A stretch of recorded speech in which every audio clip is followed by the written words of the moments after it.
C'est un excellent partenariat pour nous, ministère de l'Éducation, parce que depuis quelques années, nous avons fait une attention particulière sur l'éducation aux valeurs, au vu et au sortir d'un constat de mauvais comportement de quelques élèves dans nos établissements. Nous avons donc intégré cette éducation aux valeurs, mais il nous a été donné de remarquer que la meilleure manière de faire passer cette éducation aux valeurs, c'était par le sport. De par le comportement des enfants avec leurs encadreurs respectifs en sport, que sont les professeurs d'éducation physique et de sport, qui dans notre jargon officiel sont les meilleurs amis des élèves dans les différents établissements. C'est essentiellement les professeurs principaux. Ce sont eux aussi qui les encadrent dans les activités des gouvernements scolaires. Donc c'était une belle opportunité pour nous parce que depuis quelques années, nous travaillons vers un peu la révision des curricula, c'est-à-dire les contenus des programmes. Et dans ces curricula, le sport travaillera avec une nouvelle approche qui s'oriente un peu vers sport et développement, c'est-à-dire transmettre aux enfants les valeurs positives de notre société, mais à travers le sport. Donc c'est une belle opportunité pour nous. Et ça se passe dans deux localités qui se sont distinguées dans la promotion du sport scolaire. C'est les IF de Guédiawaye et de Saint-Louis commune. Et ce sont des zones aussi à forte densité démographique.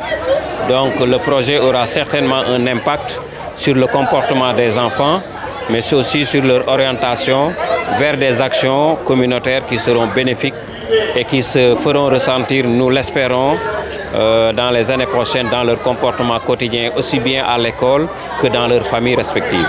Par ailleurs, vous développez aussi l'espace scolaire. Aujourd'hui, on inaugure aussi un terrain pour les enfants.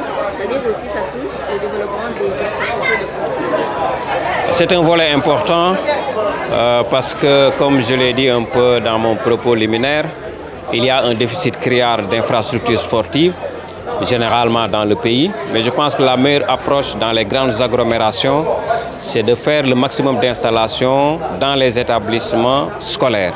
Parce que dans ces écoles traditionnelles, il y a suffisamment d'espace, il y a de l'aire géographique.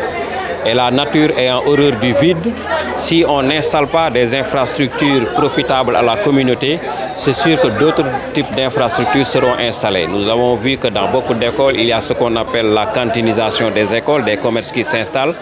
Mais je pense qu'avec cette approche, les infrastructures sportives scolaires profiteront aussi aux populations riveraines de ces écoles. Et la mutation du système éducatif vers une société éducative inspire et intègre harmonieusement la participation des différentes communautés qui vivent autour des écoles dans la vie quotidienne de ces établissements. Nous en avons fait l'expérience cette année avec un concept de vacances citoyennes scolaires qui s'est développé dans les écoles. Ce sont les populations elles-mêmes qui se sont organisées pour nettoyer les écoles, pour aménager des espaces de jeu, mais aussi pour reboiser et pour initier les enfants à des techniques de jardinage, etc. Je pense que, vous savez, banlieue, la grande banlieue d'une manière générale, particulièrement Guédiawaye, est une zone de sportifs.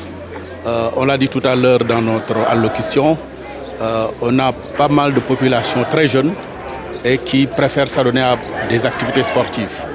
Donc aujourd'hui, si on a véritablement ce bijou-là qui est tout à fait fonctionnel et qui va au-delà de la pratique sportive, va constituer un espace d'éducation, un espace également de formation, nous ne pouvons que nous en réjouir et féliciter et remercier particulièrement tous les partenaires, en tout cas toutes les parties prenantes qui ont contribué à ce que véritablement ce bijou puisse voir le jour aujourd'hui.